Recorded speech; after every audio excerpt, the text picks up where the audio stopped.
Warning, the following audio transmission will forever change your outlook on society. You will no longer believe the narrative. You are about to wake up and see things for what they really are. News, facts, and opinions. This is the Doom Daily Show. Ladies and gentlemen, welcome to the Doom Daily Show. I'm your host, Jester Dooms. The email, doomdailyshow@gmail.com. Everywhere on social media at Jester Dooms. The website, www.jestersvoice.com. Don't forget to like, share, and subscribe to the show. And make sure you do check out the website, jestersvoice.com, for all the updates on things. Leave us an audio message at the top of the page. Go to the website. Check out the website. Okay. Now, first off, I hope everybody's having a fantastic Tuesday. It's Tuesday, February 17th, 2026. There is a solar eclipse happening today, ladies and gentlemen. It's going to be early. We're going to get into that here in a little bit after the break. So yesterday's episode was a bit out of sorts for me, but it was definitely needed. I find myself being more stressed out as the days wear on. Mainly around things involving the build on the homestead and dates and times and things. And it's, I'm at this kind of current point, I guess, where it's just like, there's a lot of disappointment happening kind of around me with, my job and the projects here and just the goat shenanigans. And then there's just a lot. So my stress level has been at like an all-time high this week so far. Okay. And I have a bunch of work I have to do today down in the house foundation. So you could probably catch me live as you're listening to this. I might already be live doing stuff depending on what time you click on the show button. So come check me out on live. I'll be live on TikTok. Come check me out over there. Yeah, I have a concrete guy coming to backfill the walls on Thursday, which means I have tomorrow and today to really get everything done. All the holes I have to drill in the wall, all the holes.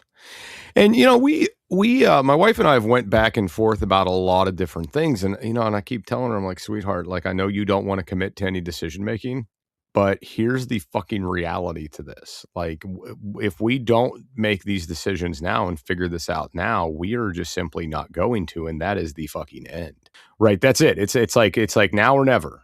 Now or never, now or never. Because with these walls being backpoured with concrete, I mean, they're going to be very hard to drill through later. Okay. It's not going to be the easiest of processes to go back and drill through later when it comes to making big holes. All right. So in my eyes, I'm like, well, I would prefer to have a handful of different items outside. Okay. I want an outdoor shower, right? I want an outdoor kitchen with a functioning sink.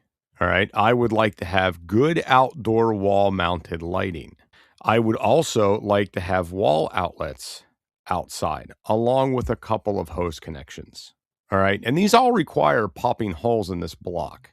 Now, some things would not be that difficult to do later. Okay. Some things might not be too bad. Like an example.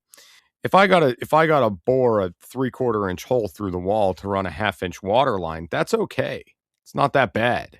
Or, well, it's not that bad. Maybe like a 5/8 hole. Anyway, it's not that bad. So, I mean, when it comes to certain things like that, that's not so horrible. But when it comes to bigger things, like I have to pop a big hole, like a 4-inch one for this ventilation pipe or this chimney thing or whatever. It's like once that's backpoured with solid concrete, that's going to be a fucking nightmare. So we're trying to make these decisions now. And my wife's just very non-committal when it comes to like agreeing on something. I hope your coffee's nice and hot this morning, ladies and gentlemen. I'm over here drinking my Rise Mushroom coffee. They don't sponsor the show. I just enjoy drinking it. And it doesn't taste as dirty today. Not as dirt-like. But yeah, I mean, so the reality is like this situation of getting these holes done and planning everything out is also a stressful thing. But, it's just kind of like this. Like when I say outdoor shower, I like a legit outdoor shower.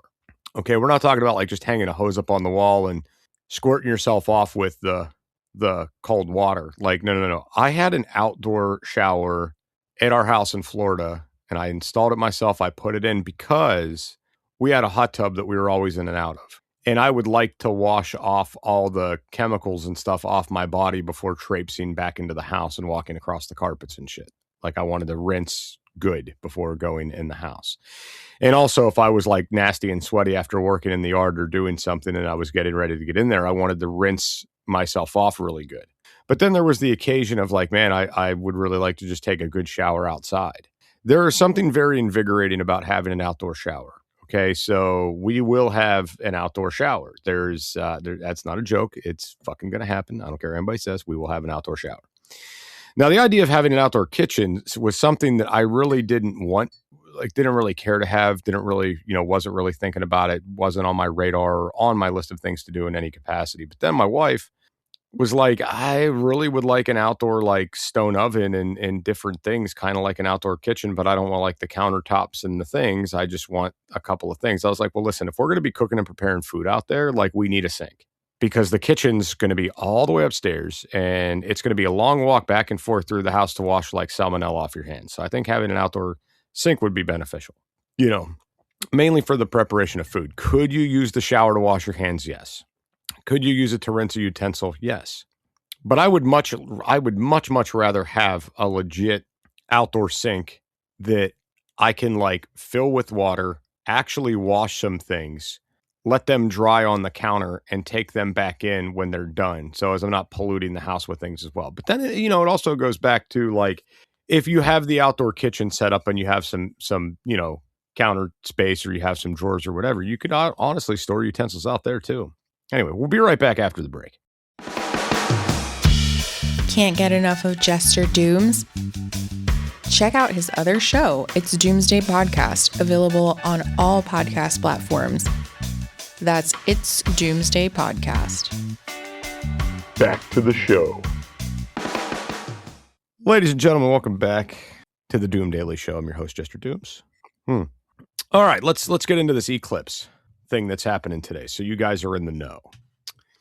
On space.com, the eclipse will progress as follows according to time and dates. Partial eclipse begins at 5:56 a.m. Eastern Standard Time. The maximum ring of fire will happen at 7:12 a.m. Eastern Standard Time. And the partial eclipse will end at 9:27 a.m. So if you really want to catch the ring of fire, guys, and see this thing, you better have your asses outside at 7 a.m. ready to go. For those of you that are like, man, how do I view this? If you don't want to view this with the naked eye, okay? That's not okay. You don't want to be up there staring at the sun like a bozo. They do sell eclipse glasses. I haven't seen them for sale in a little while though. But something that also works really well are welding lenses.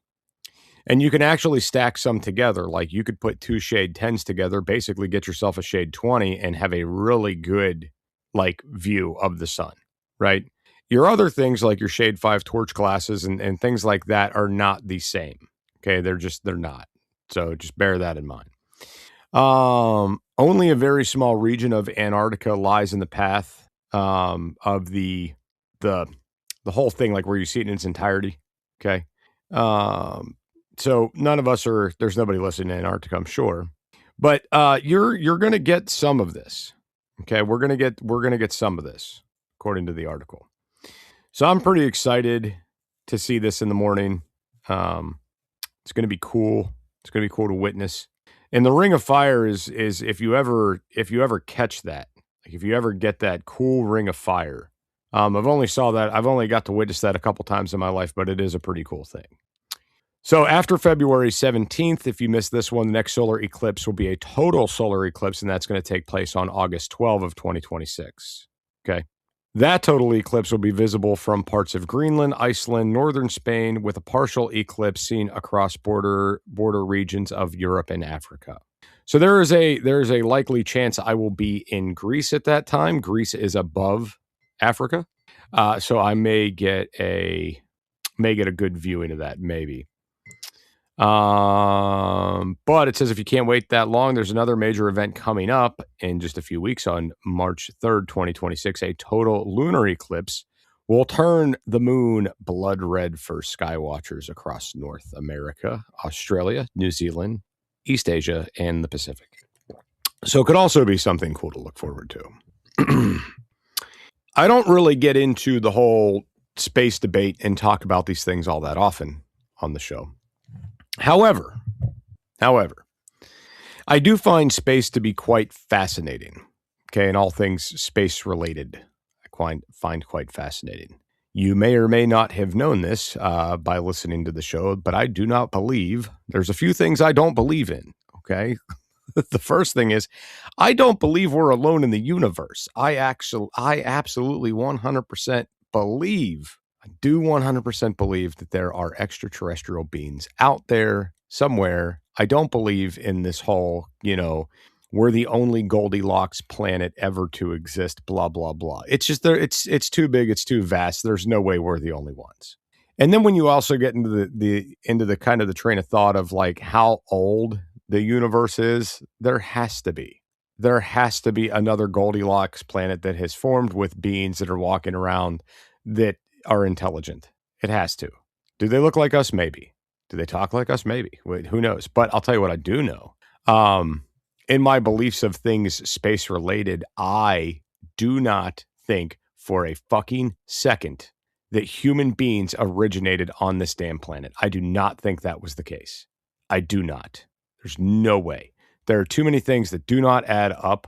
We have too many problems with things on this earth to develop. If for us to have been created here and for us to have not adapted to certain climate conditions over all these thousands of years that we've been here, it's not making much sense.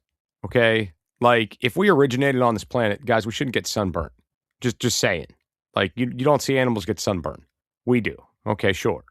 Like, it's not adding up. It's not making sense. And you could tell me, I don't believe it. It doesn't add up. I don't think we originated here. Just point blank, don't think so. I think either A, we were engineered and dropped off here because someone fucked up and they said, oh God, we made humans. These things suck. Get them the fuck out of here. And we were just dumped here and we just kind of survived. Okay. Or this is the other thing, and this is kind of like, how they talk about the missing link between, apes and humans and Cro-Magnon man and all these things. What if you did have a species come to this planet and they were interbreeding with the apes and got hybrid ape humans, and eventually the ape just kind of got bred out?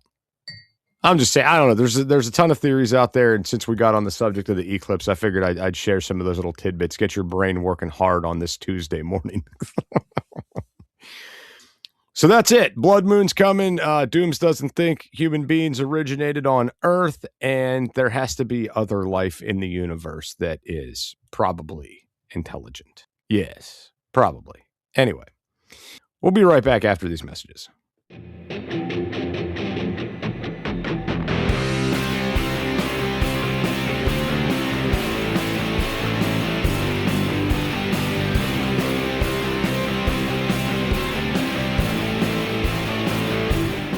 Jester from It's Doomsday Podcast and the Doom Daily Show here. Do you ever find yourself overloaded with way too much information? Too many logins, too many passwords, too many websites for stuff you like? Yeah, I'm the same way.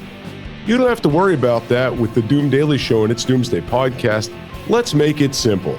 Just visit linktree.com/JesterDooms. Add it to your bookmarks. That way, when you need to find the right information, it's right there, under a tap of your finger or a click of your mouse. Go to linktree.com/JesterDooms. Get it, got it, done. Remember, no one has all the answers, but this will provide you with a place to start. linktree.com/JesterDooms.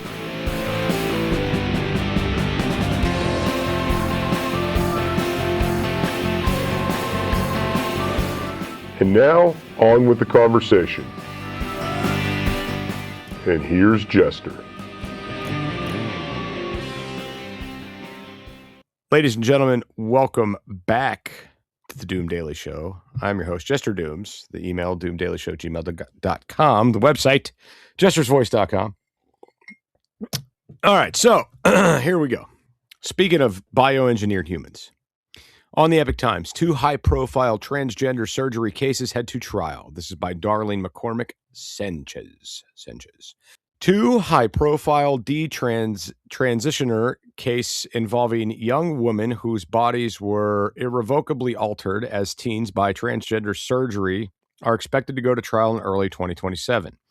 Chloe Cole, who drew national attention after speaking out against subjecting children to gender reassignment procedures, such as hormones and surgeries, has an April 5th, 2027 trial date, according to Mark Trammell, CEO of Center for American Liberty, which represents several detransitioners. Cole and others, known as detransitioners, stopped or reversed a medical gender transition that they started earlier.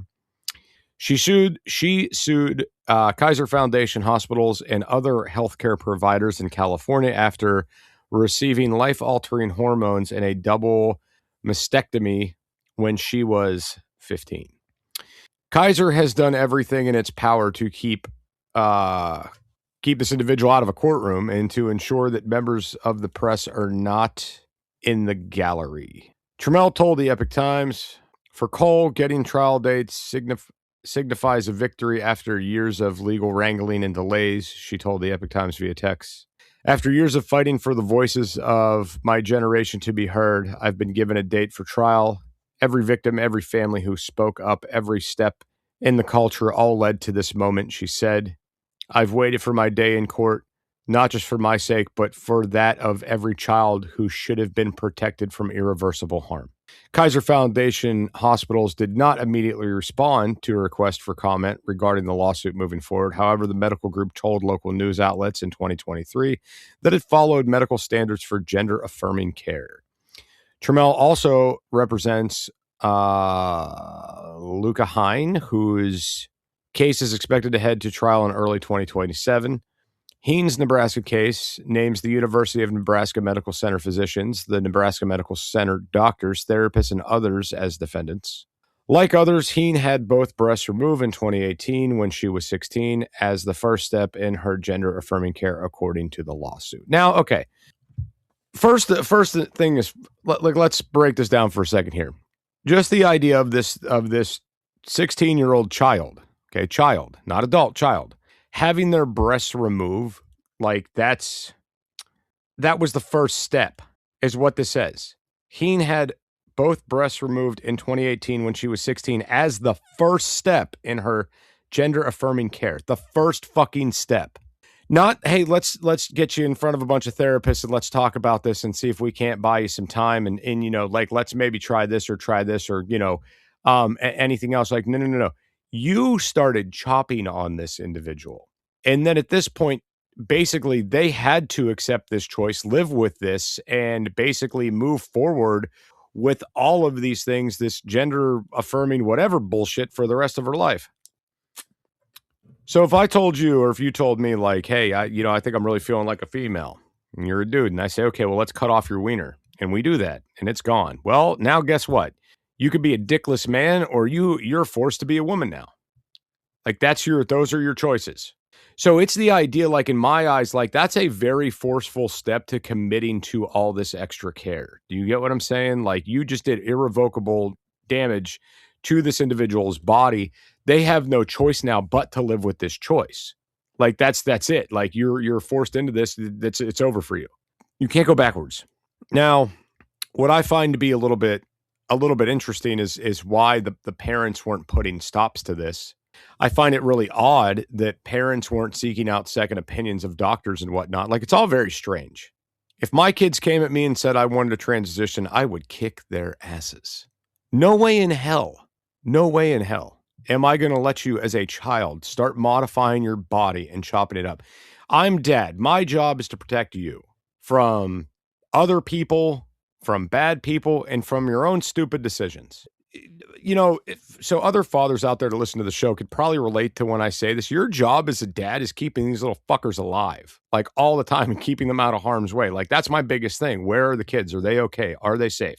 Are they hungry? Did they eat? Are they in discomfort? Like that's my train of thought as a father. As a father, as a protector, it's like, that's the fucking line, man. That's what you do when you're a parent.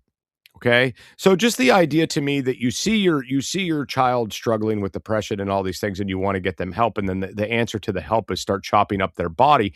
What fucking parent out there said, yeah, sure, let's do that? No, I don't think so. Anyway, they're building momentum. Both medical malpractice cases could solidify gains made in the landmark.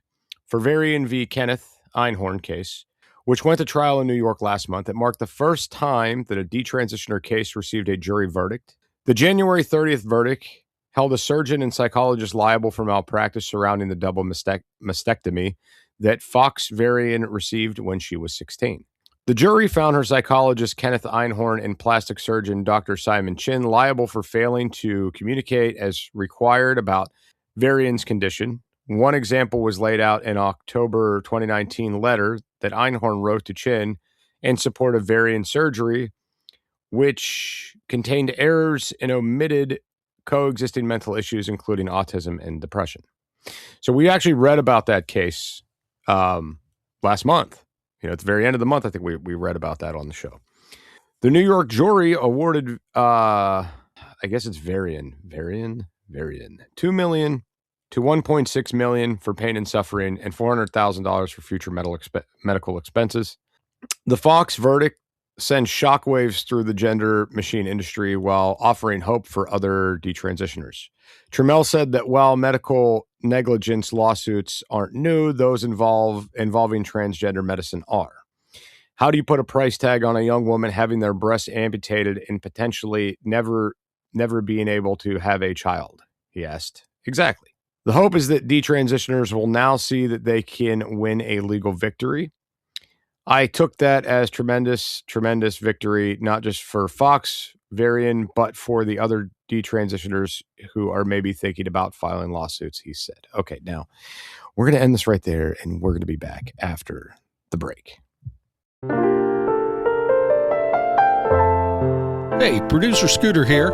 And if you've made it this far, I just want to commend you for diligent listening skills. But also, I want you to take a moment since you've come this far with us. Send an email to doomdailyshow@gmail.com. Let us know where you're listening from. If you have any ideas for something you'd like Jester to address or talk about, send us an email. That's doomdailyshow@gmail.com. Thanks for listening.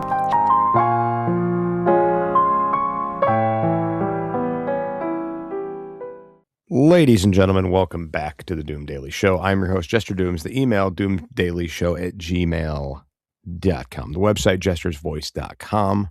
Everyone on social media, @JesterDooms. Now, this is one topic that I kind of beat up a lot on the show is the transgenderism and, these specific things with the surgeries. And we've been getting into this a little bit more lately with what's happening in the media and what Doom sees coming.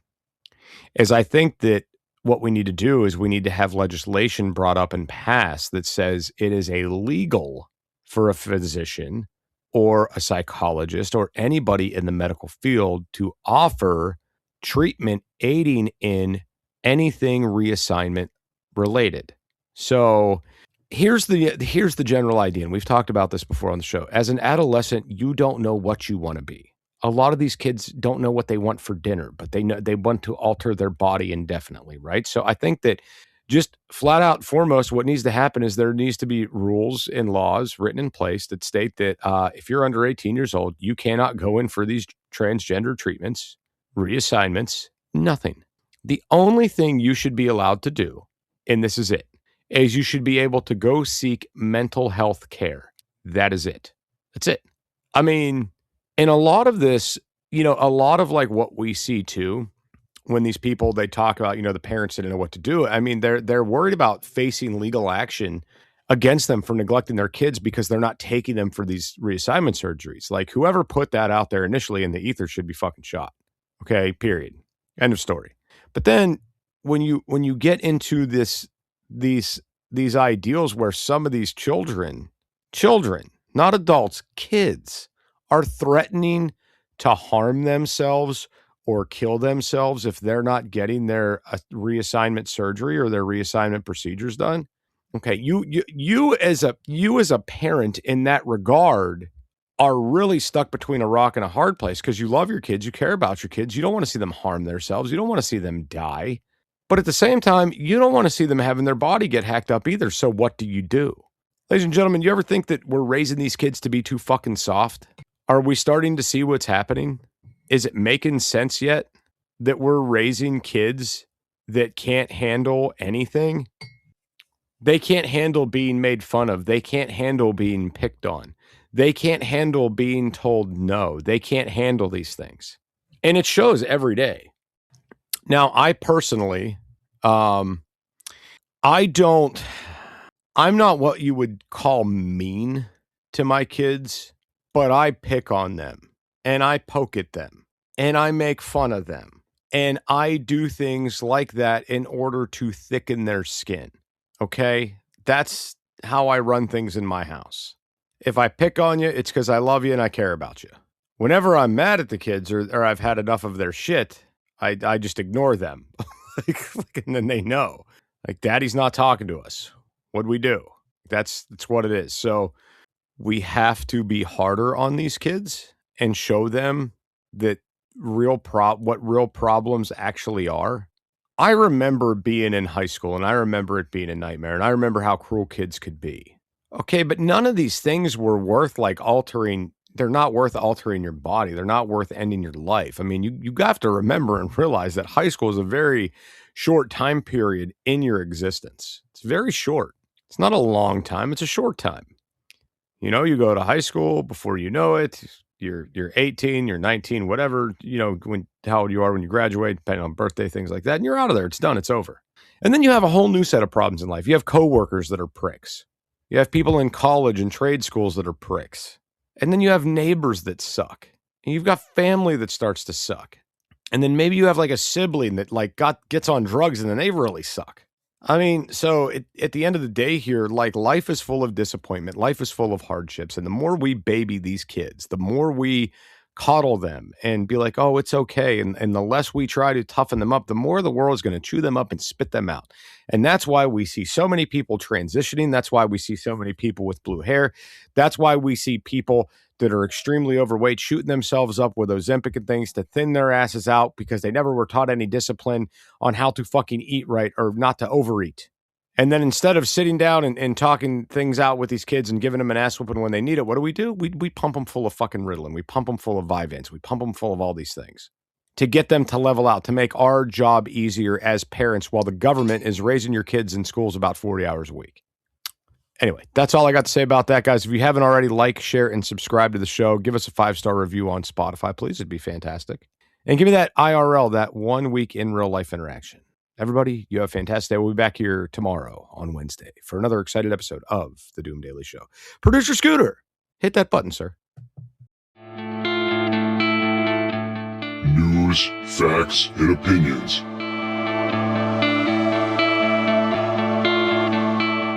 This is The Doom Daily Show.